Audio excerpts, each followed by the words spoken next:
राजधानी के शिवदासपुरा में प्रदेश की पहली लैंड पुलिंग स्कीम का ड्राफ्ट प्लान मंजूरी के लिए जेडीए ने राज्य सरकार को प्रस्ताव भेज दिया है। प्रस्ताव की मंजूरी के बाद आगे कैसा होगा काम, किस तरह धरातल पर उतरेगी ये स्कीम, देखिए ये रिपोर्ट। जेडीए ने पुरानी टोंक रोड पर शिवदासपुरा, चंदलाई और बरखेड़ा गांव में 163.5 हेक्टेयर भूमि पर लैंड पुलिंग स्कीम प्रस्तावित की। जनवरी में स्कीम में शामिल एरिया को लैंड पुलिंग स्कीम एक्ट 2016 की धारा 4A के तहत अधिसूचित किया गया। प्रभावित खातेदारों और जेडीए अधिकारियों की बैठक भी हुई थी।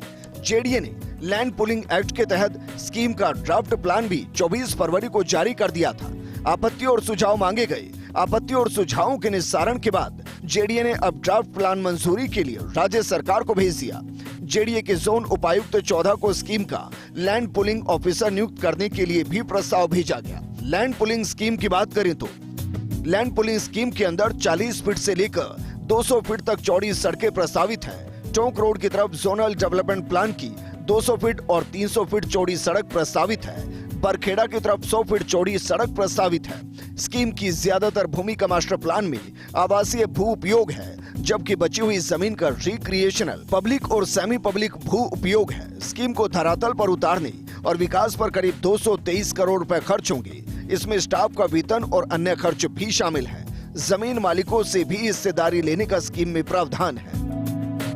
2016 में प्रदेश में पिछली बीजेपी सरकार के समय ही लैंड पुलिंग एक्ट लागू किया गया था। एक्ट के मुताबिक लैंड पुलिंग अधिकारी की नियुक्ति के बाद प्रक्रियाएं पूरी की जाएंगी और 9 महीने में फाइनल स्कीम को मंजूर किया जाएगा।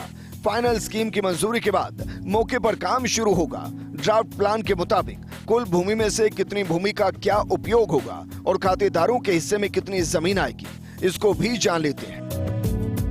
लैंड पुलिंग स्कीम की कुल भूमि 163.51 हेक्टेयर है। 23.08% भूमि जोनल डेवलपमेंट प्लान और सड़क के निर्माण में चली जाएगी। 15.27% जमीन सुविधाओं में इस्तेमाल होगी। 4.16% भूमि पार्क और खुले क्षेत्र के लिए आरक्षित है। 2.97% भूमि HT लाइन के ग्रीन बफर जोन और 1.93% भूमि आधारभूत सुविधाओं के काम आएगी। आर्थिक दृष्टि से कमजोर वर्ग और निम्न आय वर्ग के मकान के लिए 5.05% भूमि आरक्षित रहेगी। 10% जमीन जेडीए के पास आवंटन या नीलामी के लिए उपलब्ध होगी। बाकी की 40.60% विकसित भूमि खातेदारों को मिलेगी। खातेदारों में जेडीए भी शामिल है। लैंड पुलिंग अधिकारी स्कीम के लिए भूमि मुहैया करवाने के उद्देश्य से खातेदारों से समझाइश करेंगे। अधिकारी रिपोर्ट राज्य सरकार को भेजेंगे। रिपोर्ट में जरूरत हुई तो ड्राफ्ट प्लान में बदलाव के लिए भी सुझाव दिए जा सकेंगे। सभी प्रक्रियाएं पूरी करते हुए आगामी 10 महीनों में फाइनल स्कीम मंजूर की जाएगी। लैंड पुलिंग स्कीम विकसित करना केंद्र सरकार के सुधारों में शामिल है। सुधारों को लागू करने से केंद्र सरकार प्रदेश को करीब 100 करोड़ तक की प्रोत्साहन राशि उपलब्ध कराएगी। लैंड पुलिंग अधिकारी स्कीम के लिए भूमि लेने के उद्देश्य से खातेदारों से समझाइश करेंगे। इसके बाद एक रिपोर्ट सरकार को भेजी जाएगी।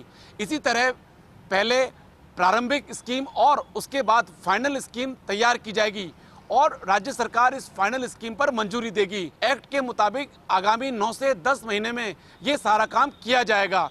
इसके बाद स्कीम धरातल पर उतर सकेगी। कैमरा पर्सन संजय के साथ Abhishek Srivastava, First India News, Jaipur.